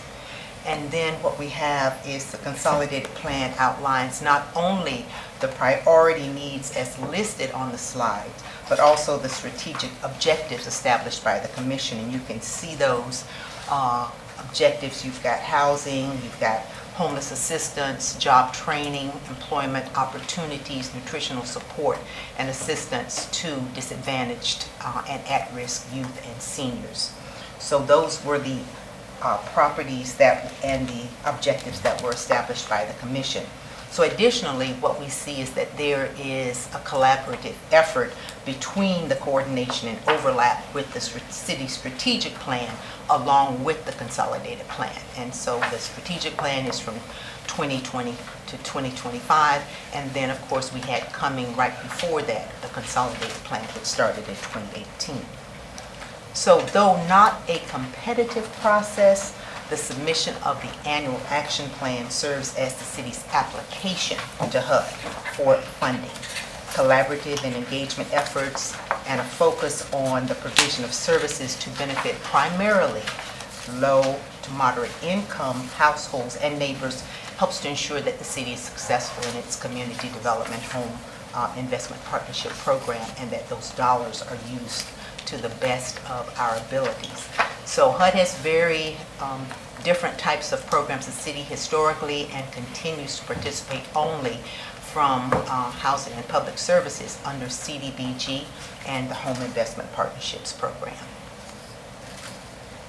So the next slides refer specifically to what can these dollars be used for. So the beginning of the consolidated plan, you look at housing rehabilitation, public facilities, infrastructure, public services, and economic development. And as a commission, as a body, as a community, we allow discussion and then a narrowing of the focus of exactly what CDBG dollars and home dollars will be used for.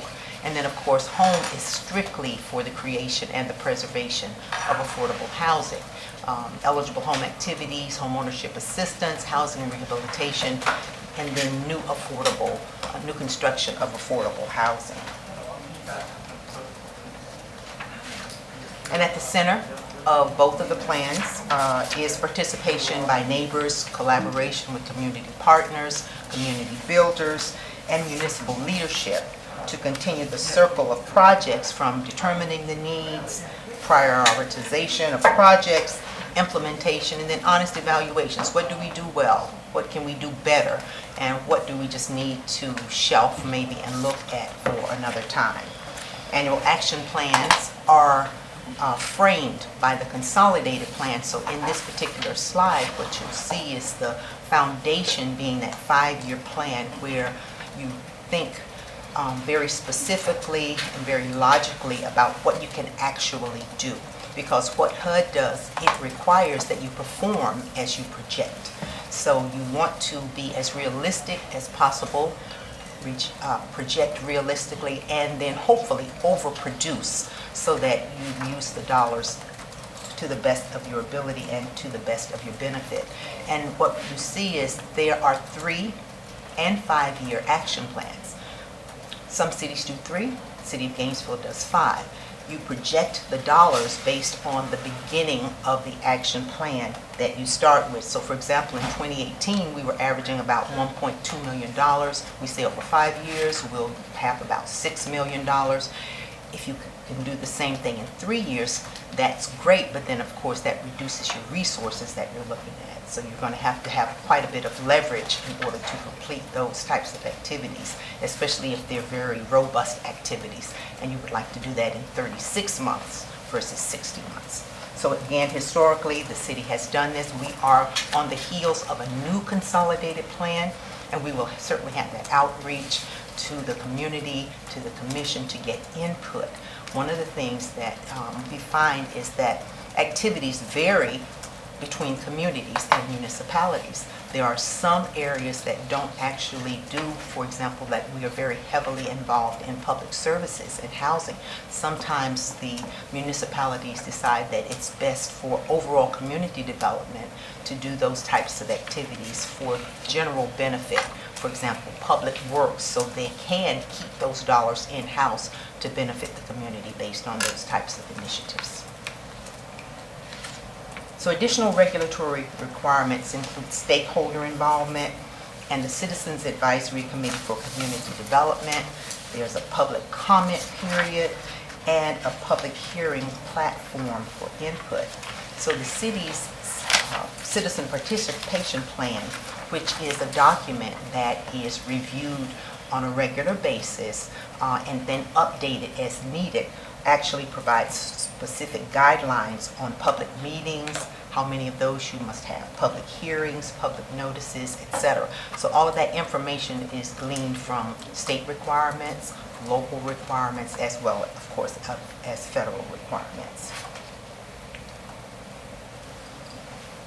And so this is just additional information, and you have that, of course, in your handout. So the city allocates its federal resources to support the many nonprofit housing and public services agencies who successfully leverage additional funds for greatest impact within the incorporated city limits. And I say incorporated city limits because our community development block grant dollars are very specific. All services must be provided within the incorporated city limits, with special focus on our extremely low, very low, and low-income households and or neighbors. Now, HUD allows us to go to the spectrum of moderate income, but as a municipality and as a commission, we focus our efforts on that a little bit narrower framework of income of our neighbors.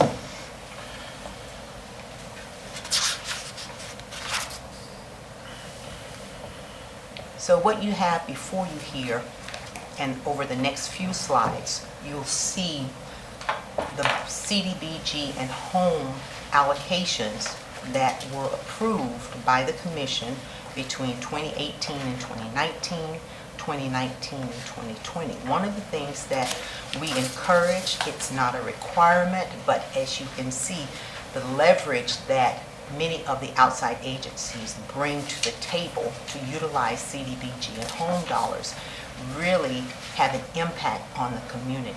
So if you're talking about housing projects, if you're talking about public services, by utilizing some of the dollars that they are awarded, they are able to bring true leverage. And these are actual dollars that were gotten exactly from the agencies for 2018. This is CDBG. Then we have home. We have 2018 to 2019, and the same thing for 2019 and 2020 for CDBG and home. And you can see that the ratio of CDBG and home dollars to the leverage means that they are doing an excellent job of utilizing the resources that the city provides to them as a grant.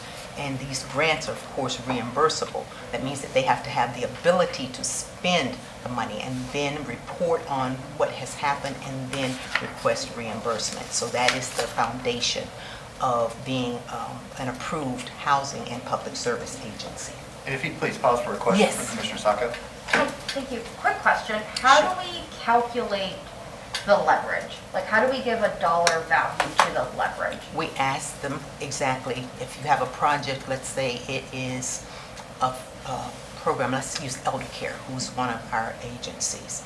So if they ask for $30,000, it's for basic, for cost of meals. And so if meals cost $300,000 and the $30,000 that we've given them, the difference is their leverage, and that leverage can come from other federal sources, it can come from other grants, but for those particular populations within the city limits, and they say we're going to feed 25 people, for feeding those 25 people for 12 months, you use $30,000 in CDBG money. How much of additional dollars were used to actually provide that service for those 25 people? And so that is the leverage. So when they give us that documentation, that's what we input. Okay, they provide documentation to show, Yes. like, we did actually follow through. Oh, and yes. this is- Okay. And a lot of them, not all, but a lot of them will qualify for other loans, typically federal, but also could be private, as long as they get a local match. So our local match then unlocks like a 10x, additional amount that they then are eligible for. And then one of the questions we also ask in the application process, if you don't get these dollars, how will it impact your ability to provide services? So to an agency, most of them say it will reduce it somewhat, but they know they have the capability to provide the services. It's just going to be an enhancement to what they're able to do. Thank you, ma'am. You're welcome.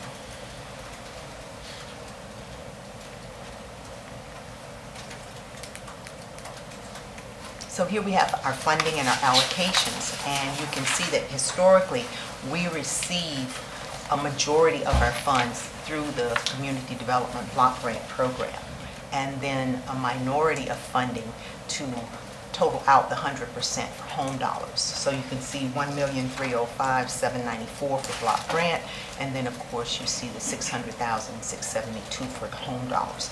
And based on the information that's required for use of those funds, these are used during the fiscal year from October 1 to September 30th of the next year.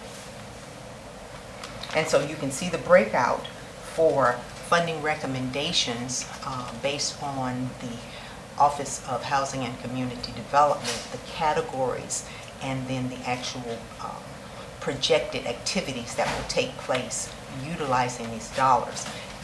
Out of the 15% that's allocated historically by HUD for public services, we break out an amount for housing activities. Those are outside housing agencies.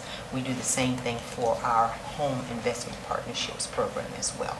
So this slide is a combination of both of those actual funding sources. And then, of course, we have here our recommendations from our CACCD, which is the Commission-appointed Citizens Advisory Committee for Community Development.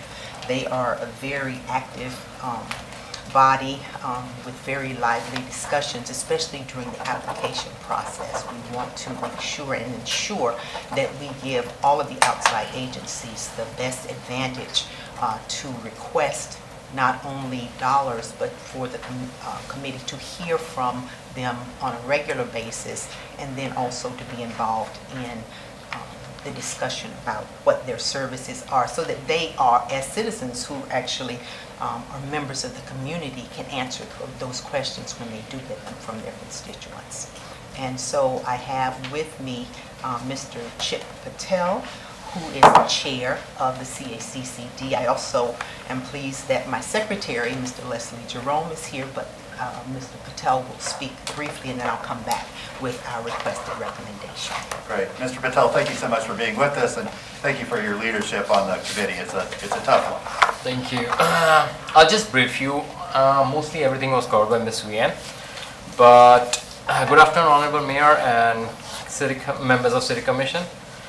So I'm chair for this board for almost like now 3 years. Because of COVID and everything, we haven't been able to select a new one. So on behalf of CACCD, I'm pleased to present the committee's fiscal year 2022. And I don't know if I'll be able to read it, but it's pretty small. Do you have a read of the recommendation?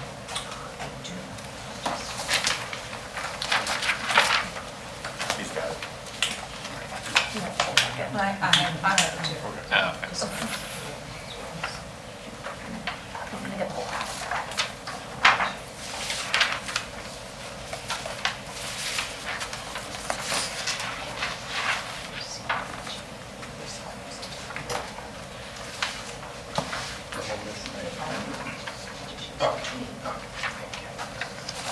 So, as Ms. Vian explained, it's kind of, the whole funding is broken down into housing, homeless assistance, job training and employment opportunities, like the projects that create that, nutritional support, youth programs, especially the at-risk youth and senior programs.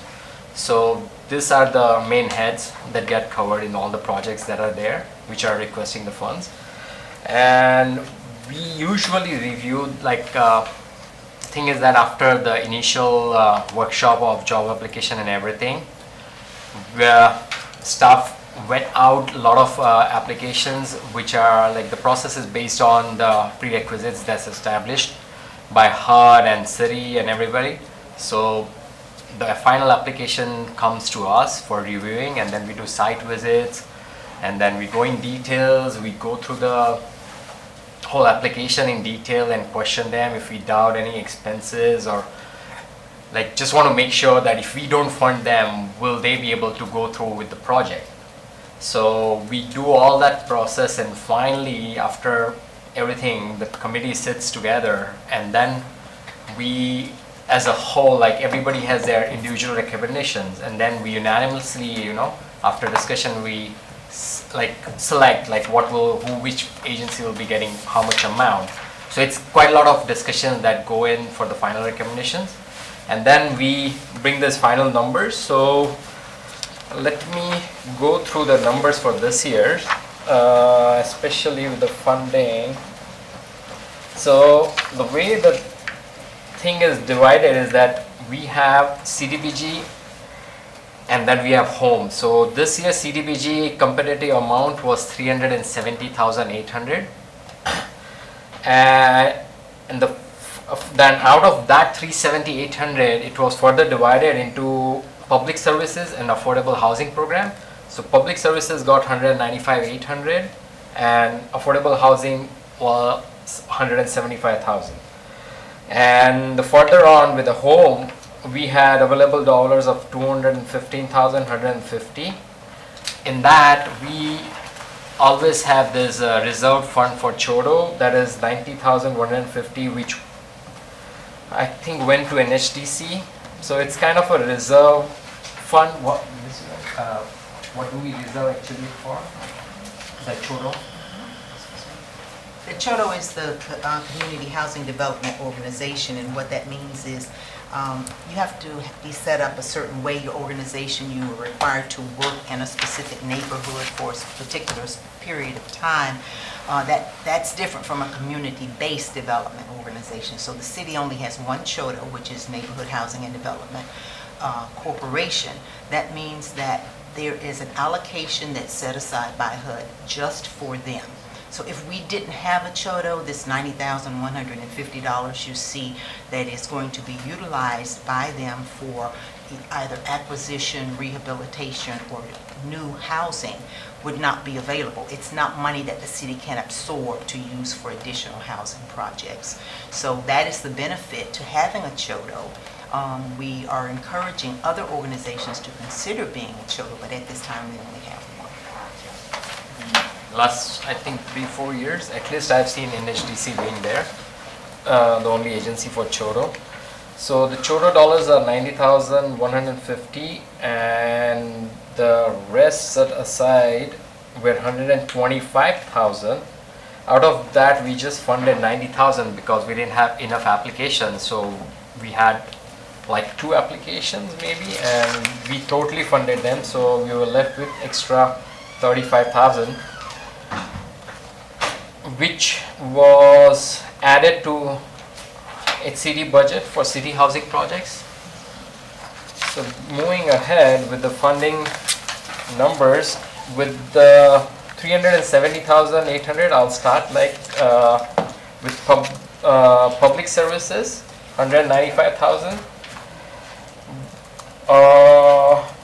Here, okay, the first one is actually the home, that is 175,000. Can we switch the slides? We're on the home slide, yeah, if we get back to that. CDBG. There you go. Yep. So there were in all 6 agencies, and they were asking 256,000, out of which we funded 175,000 in total. And the numbers per like individual agency, they are like Alacho Habitat asked for 20, we funded them total 20. Center of Independent Living 30, we funded them 30,000 total. Rebuilding 46,475, and we funded them 37. Now this funding was like numbers we derived were with the rigorous discussion among the committee who gets what after vetting the application. So do you guys want me to go through everything, or it's here like? I have no, I mean, we had this in our backup, so I think everyone's been able to review it. So I don't think you need to go line by line. Okay, I'll go. Okay. So with the Rebuilding Together North Central Florida, it was mainly for emergency repair. They had asked for 46,475, and we funded them 37,000. Gainesville Housing Development and Management Corporation, they requested 50,000, and we funded them 41,000. Yeah, Mr. Patel, I'm sorry if you misunderstood. We don't need to go line by line. Sorry. Yeah, we all have this for review in our backup, Okay, so sorry. we're good. If there's any individual questions, So we'll that make sure was to ask for you. that was for home, and for public services we were requested 321,135, and we funded 195,000. That was CDBG and home, and then CDBG. Now for home, the Chodo, as Ms. Vian mentioned, was 90,150, and then we had 3 applicants for affordable housing projects, and we funded that. Two were there, and we funded both, and we were left with 35,000, as I mentioned previously, which went back to HCD budget for city housing projects. So that's all for funding for this year, 2022-23. If you have any questions that you would like to. I don't think so at this time. Go ahead, Commissioner Walker. And thank you very much. I actually don't know that you would be the one to best answer my question. It may be that Mr. Kiner, who's in the back, could answer this question, because I know that he works with the Gainesville Housing Authority, and it's kind of a specific question. I'll try. Okay, absolutely. Because we No, I don't usually mind. go through the applications and all that, so it's Yeah. something from that maybe, but I'll try. For sure, no problem. So in terms of what these specific amounts will do, that's really what my question is. I know that there are a lot of Gainesville Housing Authority properties that are in District 1, and of course, one of my concerns is always making sure that the existing housing gets some refurbishing, so to speak. So I was just wondering if any of this money, or what fraction or percentage of this money will go towards that. Okay, so usually when they come with the application, it's based on a certain project. So they do, like, there are a lot of projects which go to the home repair and updating for seniors. So there are a lot of different kind of projects. There are some which, like, you know, I think Gainesville Housing would buy property, old properties. Oh, I'm here. Oh, yeah. Step in for you. Sure. So, thank you, Mayor, Commission. This was an application we put in through our affiliated nonprofit, Gainesville Housing Management and Development Corporation. For this particular grant funding, this is for an ADU unit, a house that we're building, an existing home that the nonprofit owns within your district. I don't know the address. The same street that Mount Carmel is on. So we're going to demo that home, then construct a new home that will consist of 3 units. A home, an accessory dwelling unit, and then a detached accessory dwelling unit. Now, to your point and to your question about our traditional public housing, we currently, and I don't know if I can talk about it because it's probably a cone of silence, have an application in for 9% tax credit, local government contribution match to finish the Woodland Park redevelopment. So that's another separate funding source that the city is offering, and is another process. But for this is for an individual unit, because as you know, our affiliate nonprofit allows us the flexibility and the creativity to chase additional different affordable housing options outside of the traditional multifamily development. All right, thank you, Mr. Kleiner. Thank you. You did answer the question. Okay, well, thank you. If we have any further questions, we'll make sure that we either bring you up or our city staff. Thank you.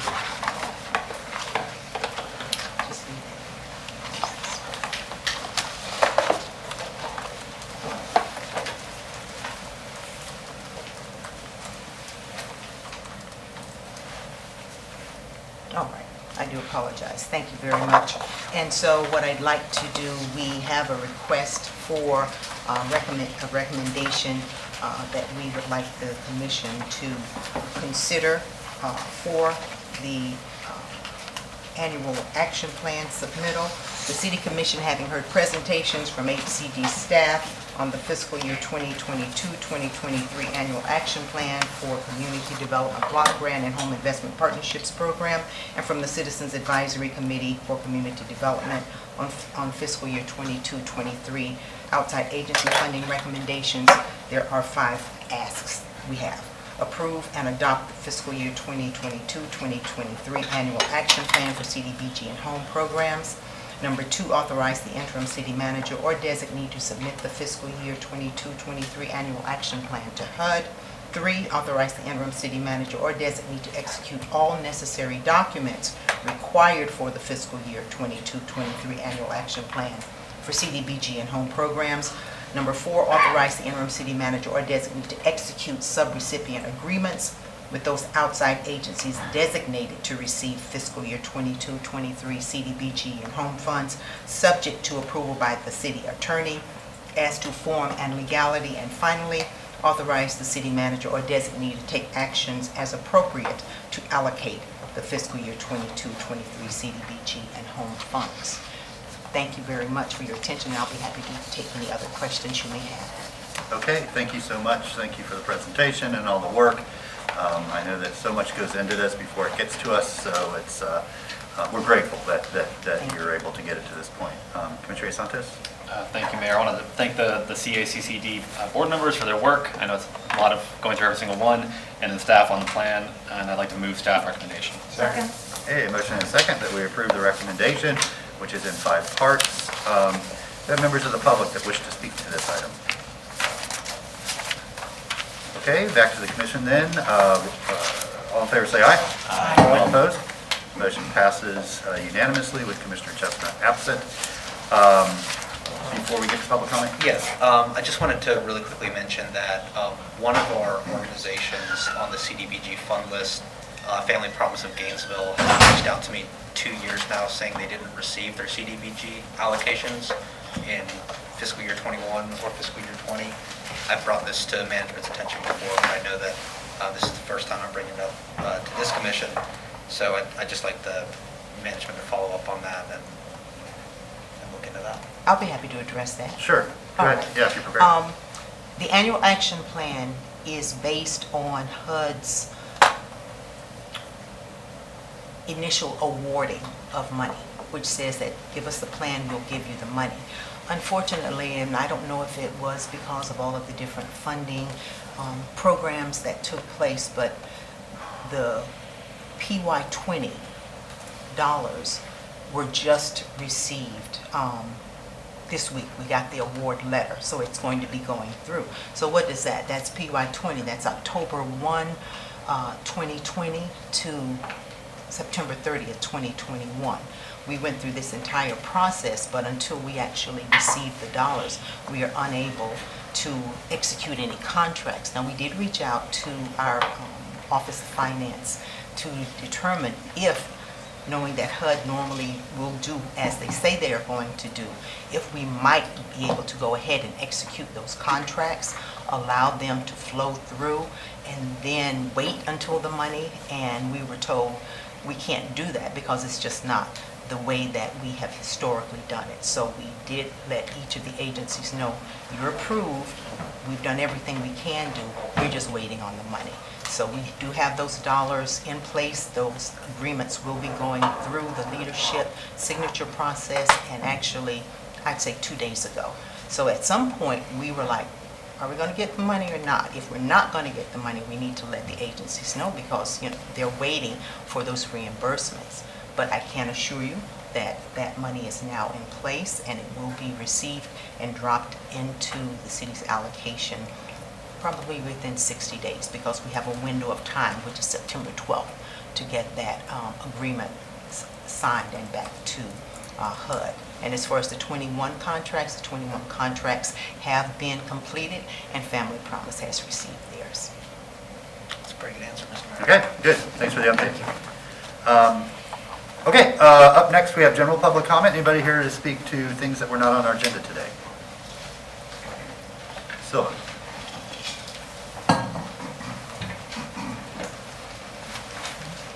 Oh, hold on. Tony, can you plug that in? What? Oh.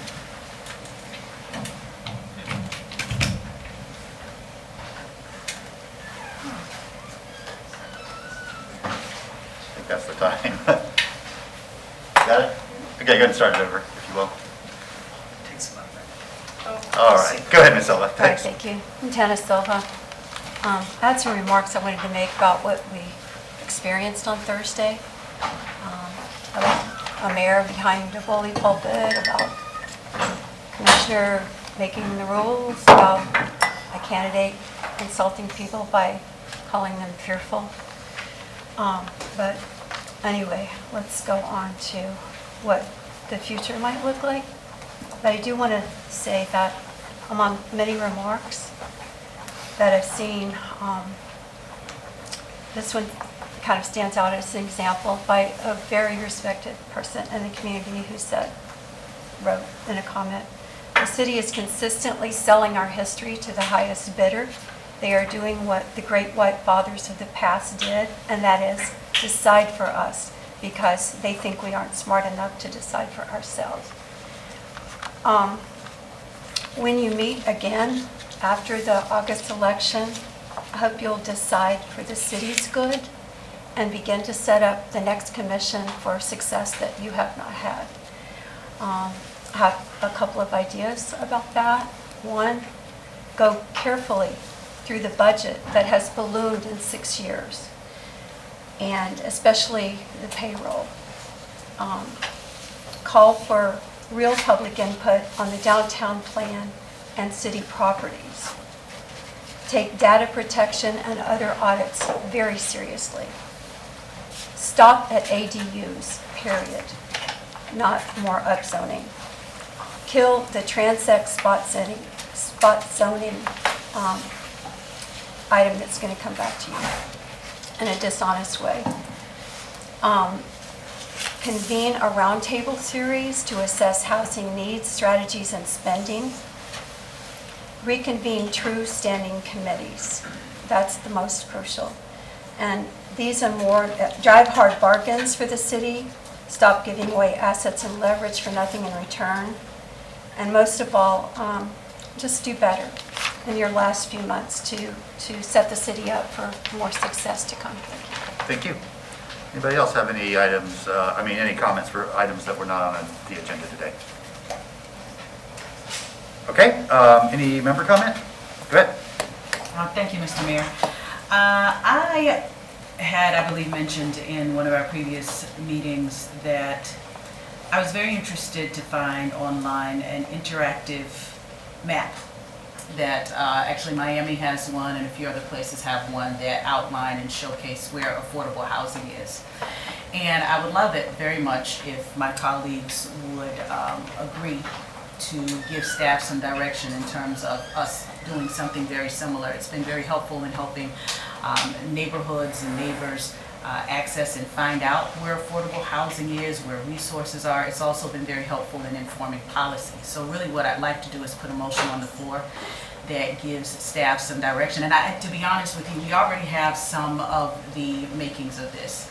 I don't think Mr. Persons is here right. Oh, there he is. He's still here. Had a quick conversation with him several days ago where we have some good maps now where it really wouldn't take a whole lot to do something like this. But I think that it's important for us to understand where things are, for not just us to be able to see it, but for our neighbors to be able to see it as well. And it might be very helpful to us in terms of informing policy moving forward. So I just want to put the motion on the floor to be able to direct staff to bring the commission something back for us to look at so that we can begin to see housing affordability, resources, climate change, how that impacts that as well in one place. So that's the motion. I'll second that. Okay. It seems like there needs to be some clarification. Madam Manager, Okay. can you give some guidance? Because climate change, I don't know how that fits on the map, if you Well, can clarify that. Let me read it to you because Sure. she may not. This is something that honestly she and I have not had extensive conversation about, but I've seen it somewhere else. It appears to be working for this place, and I think it's something that we might want to adopt as a result. So I'll read it to you specifically, okay? Developed by the University of Miami's Office of Civic and Community Engagement, the Miami Affordable Project MAP is an interactive online map centered on the distribution of affordable housing and housing needs in the greater Miami area. The latest version of MAP, launched in 2020, includes data about sea level rise and flooding impacts as they relate to Miami's affordable housing stock.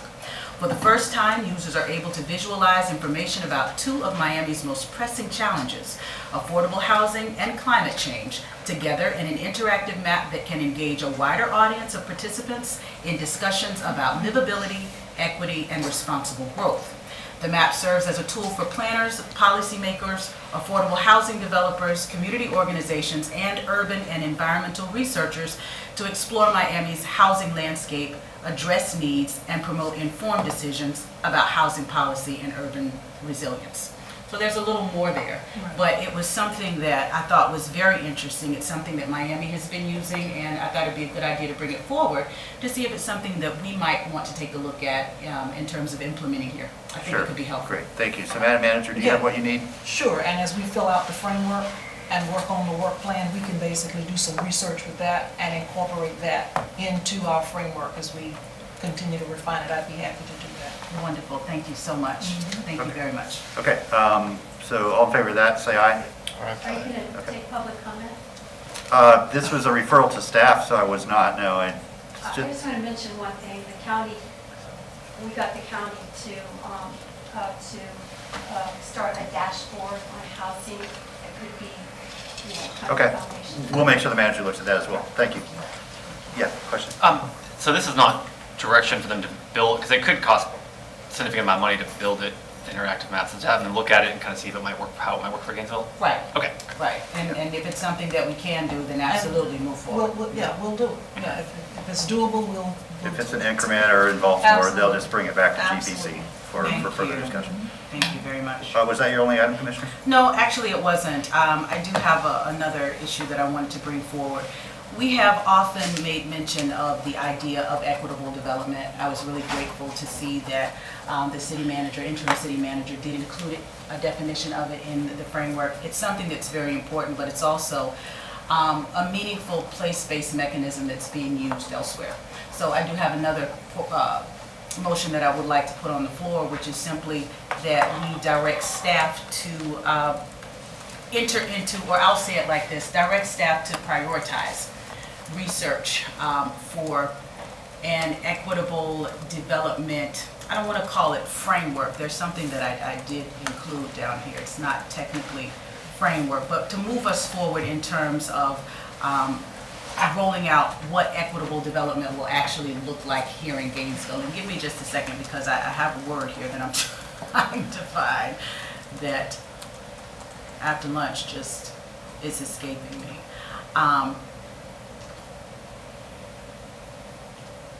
Well, let's use framework. I'm fine with framework. Sure, so that sounds like a referral to Ms. Morgan's office, because it's It a is. policy, so. That's what it is, and it's actually, it's implementation plan. That's Okay. really what I'm looking for, an Okay, equitable so we'll development just implementation plan. consider this a referral from you to Morgan's office, policy research, to work on some initial research and then bring back that to GPC for further discussion once she's ready for that. Okay, good.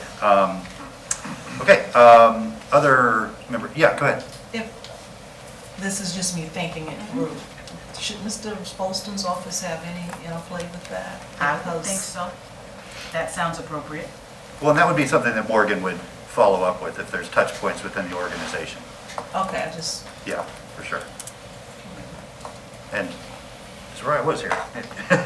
We'll make sure he's aware. Other member comment? Good. Thank you. Not a motion, just wanted to make you all aware. In follow-up to the community ID direction that we gave, the commission set aside, I think it was $36,000 that Alachua County is going to match from ARPA funds. But that wasn't the only ask the Human Rights Coalition had. They wanted both governments to consider adding it as a recurring item to keep the program going. The total annual budget that they provided us, and I've provided the city manager, I'll be providing you all. I want to bring this to the commission's attention on September 1st when we come back after recess. To add to the budget, it's $52,000 for the city, $52,000 for the county, and that would essentially guarantee the continued success of this program for the community ID program. So I'm going to provide all of that to everybody so that we can be prepared for the discussion on the 1st. But that's the fiscal ask that I'll be bringing forward to add to this year's budget. Thank you. Commissioner Ariola did speak with me before the meeting and said that he would share that information with me. I just wanted to just remind the commission that we have taken a look at the budget, at least in a preview. We have it balanced to date. That program actually did submit through the not-for-profit process for ARPA. It wasn't awarded during that process. It came back. It was awarded by the commission, but not through that process.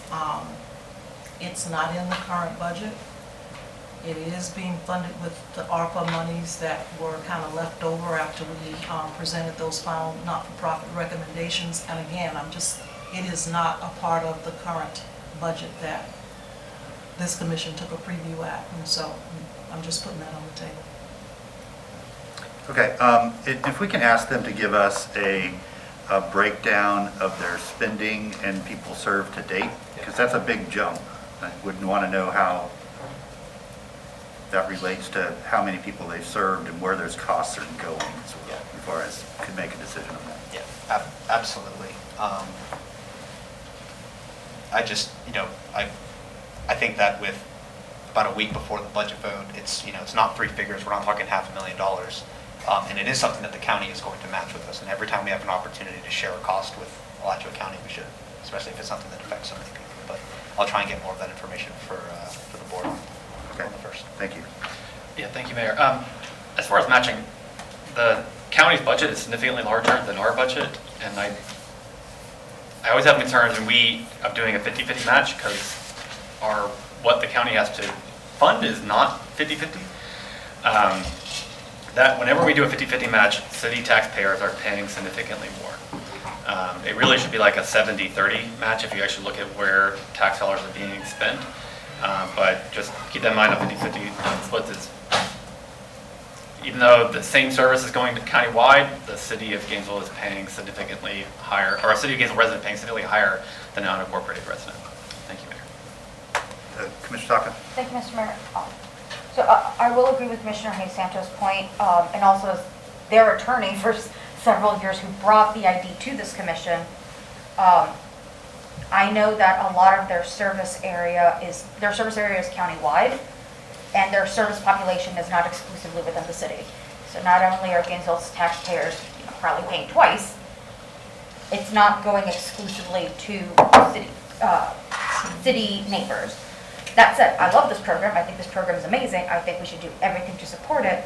My recommendation then is Mr. Folston isn't around, but you might know better, because you actually handle the budget.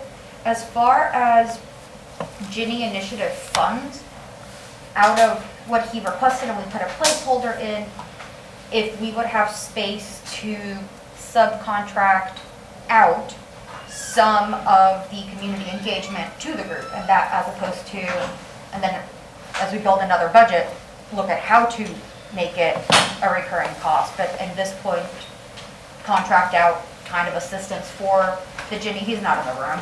But what you're saying is possible, yes. As opposed to just throwing something else in, make it part of the Ginny Initiative It is. to just contract out some of those services, the research, the legwork. If they're doing it, we could compensate them for it. He did give us an estimate. It was a generous estimate because he thought that it was maybe beyond what was required. But we can review it again and see if in fact this might work as you've suggested. Thank you, Mr. Mayor. Okay, so let's bring all that back. Apparently that's September 1st. Okay, thanks for bringing that up. Anybody else have any member comment? I'm sorry to interrupt. Was there a vote on Commissioner Dr. Walker's second request? No, that was a referral to Ms. Morgan. Yeah, that was a referral to policy. Yeah, so that doesn't need commission approval. Does the prioritization of it require commission approval? No, we have a policy in place for how items get prioritized through that. Okay, all right. Yeah, so I think you could just sit down with her and talk about next steps, Okay, thank you. right? We're going to be happy to do that. Okay, thank you all. We've reached the end of our business then today. Our next meeting will be September 8th, 2022. We are adjourned.